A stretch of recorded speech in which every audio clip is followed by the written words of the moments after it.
Jacob's Well, a popular swimming hole near Wimberley, will remain closed to swimmers for the foreseeable future. Jacob's Well. Beautiful, deadly, and not done yet. It looks like something out of a dream. Crystal water so clear you can see straight to the bottom, surrounded by limestone and cedar, tucked into the Texas hill country like nature put it there as a gift. But Jacob's Well is not a gift. It is a trap. And the bottom you think you can see is not the bottom at all. For decades, this place has taken lives, swallowed evidence, and defeated every diver who pushed too far. The chambers beneath the surface twist for thousands of feet into the earth, through passages so tight you have to remove your tank just to squeeze through, and so dark that experienced cave divers have lost all orientation and never found it again. More than 8 people have died here since records began. Some bodies were never recovered. Now, for the first time, an underwater drone has gone where no human safely could. And what it found in the deepest chambers, gear that hadn't been manufactured in decades, a shape in the darkness, and, finally, a name, turned a geological mystery into something far more personal. This is the story of Jacob's Well. And it is not over. The place beneath the place. Jacob's Well sits near Wimberley, Texas, in Hays County, along Cypress Creek in the Balcones Escarpment region, a stretch of fractured limestone geology that makes this part of Texas one of the most cave-dense environments in the United States. The hill country sits above the Edwards Aquifer and the Trinity Aquifer, 2 of the most significant underground water systems in the American Southwest, and Jacob's Well taps directly into the Trinity, making it a karst artesian spring, a place where underground water pressure forces water upward through dissolved limestone conduits to the surface. In its natural state, that pressure was dramatic. Early accounts from the 19th century describe the well erupting like a geyser, shooting water 6 feet into the air at a rate of approximately 170 gallons per second. The sound was audible from the road. Settlers in the region used it as a reliable water source, and for the Tonkawa people who inhabited this part of Texas before European settlement, the spring held deep cultural significance as a permanent water source in an otherwise unpredictable landscape. What lies beneath that erupting surface is a vertical shaft dropping nearly 30 feet before bending horizontally into a submerged cave system that stretches for thousands of feet in multiple directions. Cave divers who have mapped portions of the system describe 4 main chambers connected by narrow conduits, some barely wide enough for a single diver to pass.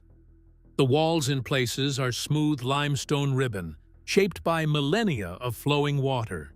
In others, they are jagged, unstable, loaded with loose gravel that shifts without warning. The Texas Cave Diving Association has classified Jacob's Well as one of the most technically demanding and dangerous cave dive sites in the state, not because of its depth, but because of its deceptive accessibility. The entrance looks easy. The interior is not. That gap between appearance and reality is what has made Jacob's Well so consistently deadly. What the drone saw. When the decision was made to send an underwater drone into the system, the reasoning was straightforward. Human divers had already paid the highest possible price trying to map these chambers. A machine with no heartbeat, no air supply, and no survival instinct could go where people could not, and come back with footage that had never existed before.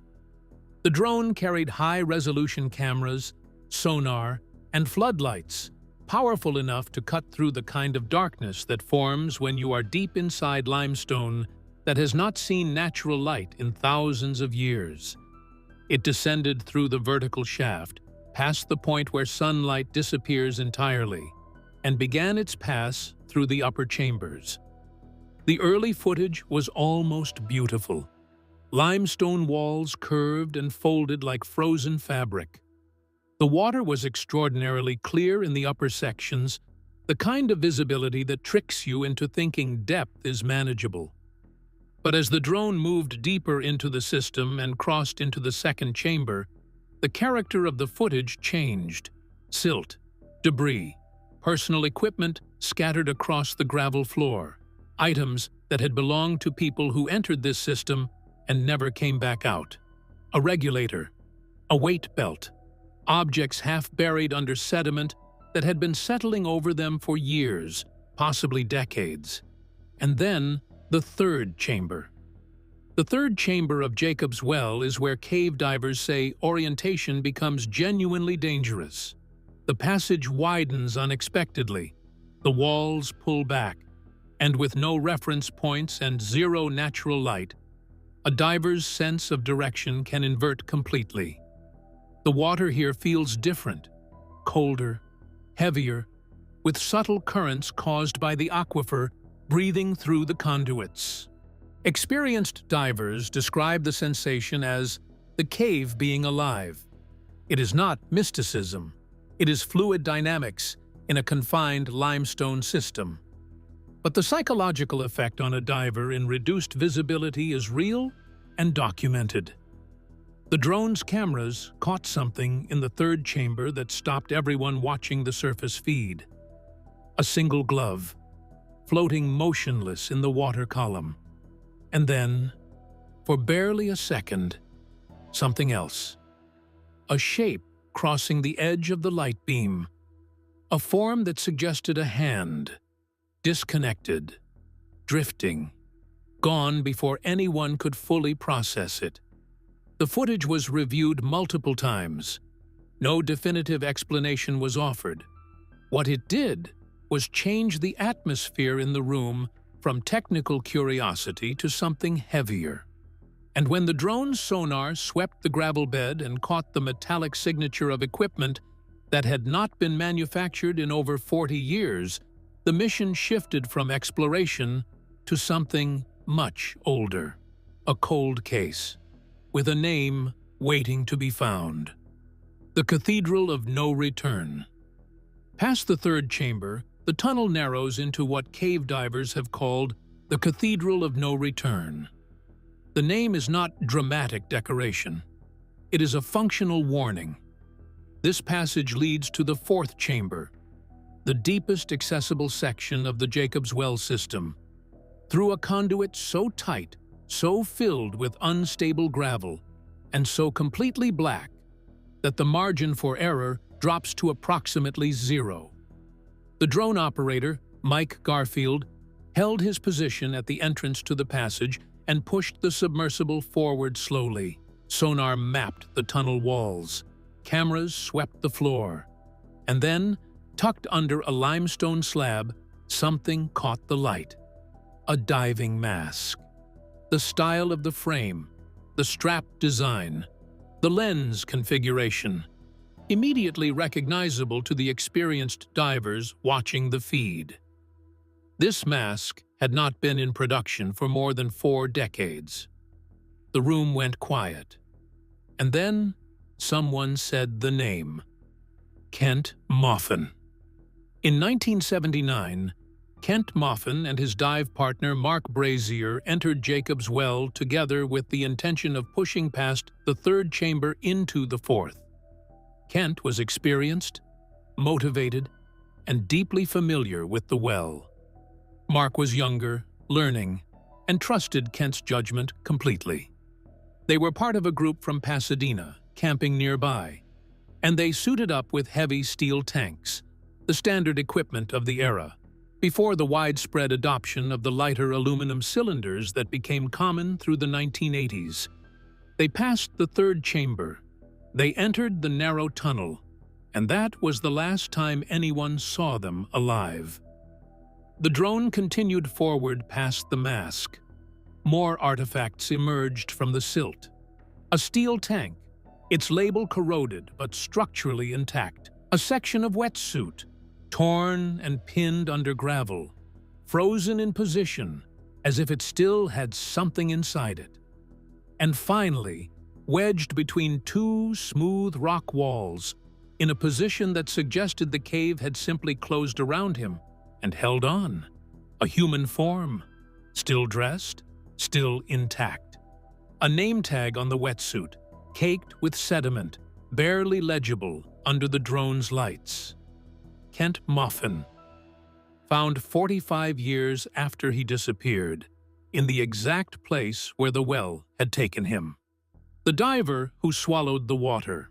What happened in the days immediately after Kent and Mark disappeared in 1979 is one of the most harrowing rescue stories in the history of American cave diving, and it involves a man who came within minutes of joining them. A third diver named Joe had been close behind Kent and Mark as they entered the tunnel. He watched them drag their tanks through the squeeze, banged his knife against his own tank to get their attention, and received no response. He made the decision to turn back, the right call, the call that saved his life, and surfaced to raise the alarm. The water behind him was already murky, disturbed, the kind of turbidity that forms when gravel shifts under pressure, or a diver panics in a tight space. The rescue response that followed included Don Dibble, a former Navy diver with extensive technical training. Dibble was experienced enough to know the risks and disciplined enough to wait until morning before attempting entry, staging backup tanks at 25 and 75 feet along his descent line as a precaution. He went in with game warden Calvin Turner, maintaining a safety position. Dibble pushed into the gravel-filled passage toward the tunnel where Kent and Mark had vanished, and the cave closed on him. The gravel shifted without warning, fast and heavy, collapsing around his body like a closing fist. His arms were pinned. His chest could not expand. The water turned to mud, and his visibility dropped to nothing. He could not signal. He could not move. His air gauge read 1100 psi, roughly 10 minutes of supply under normal breathing. But panic elevates consumption dramatically, and Dibble was not breathing normally. What happened next has been documented in accounts from Dibble himself and from the medical records that followed.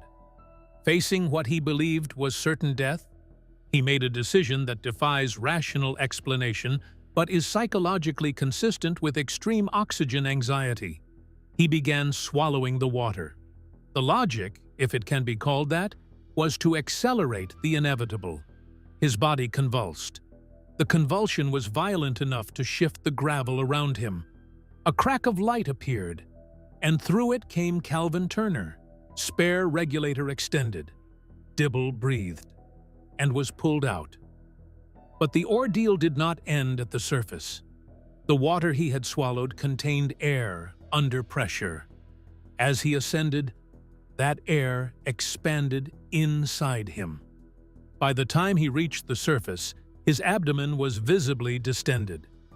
He was rushed to Brooke Army Medical Center in San Antonio, where imaging confirmed a ruptured stomach wall. The infection that followed nearly killed him. He survived after weeks of recovery, and the experience left marks that went well beyond the physical. The recovery that failed. While Don Dibble recovered in hospital, another diver, Don Broad, prepared to return to Jacob's Well.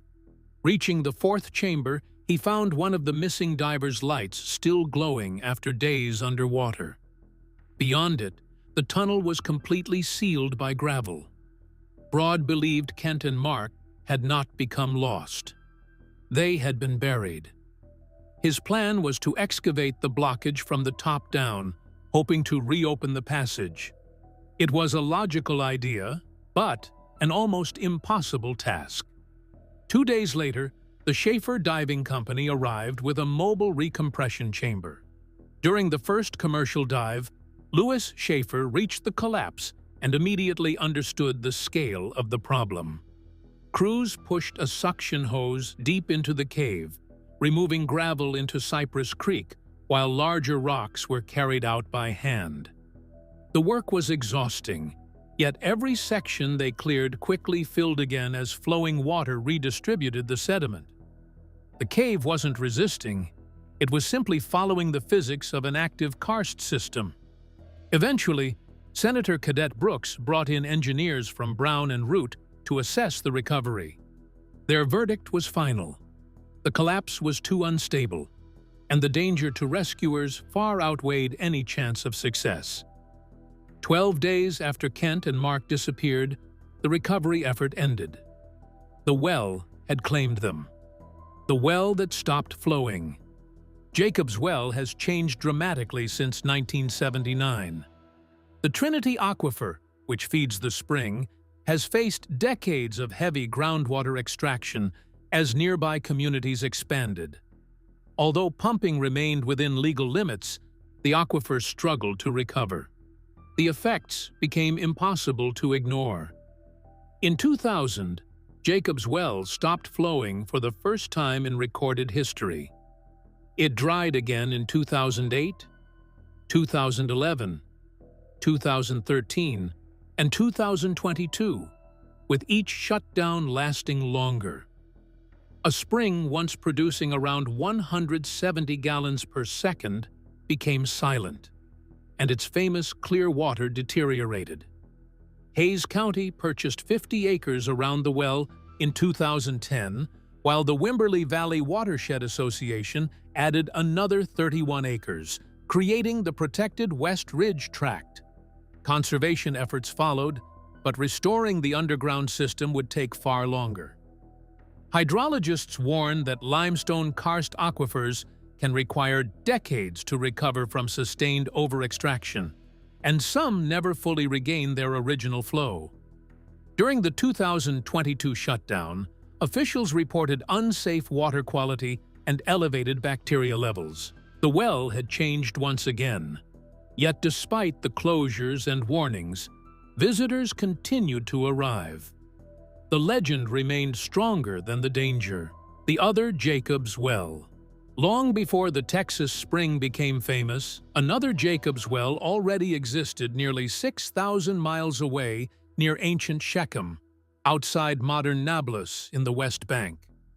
According to Genesis, Jacob acquired land there after returning from Mesopotamia, and tradition holds that he either dug or commissioned the well.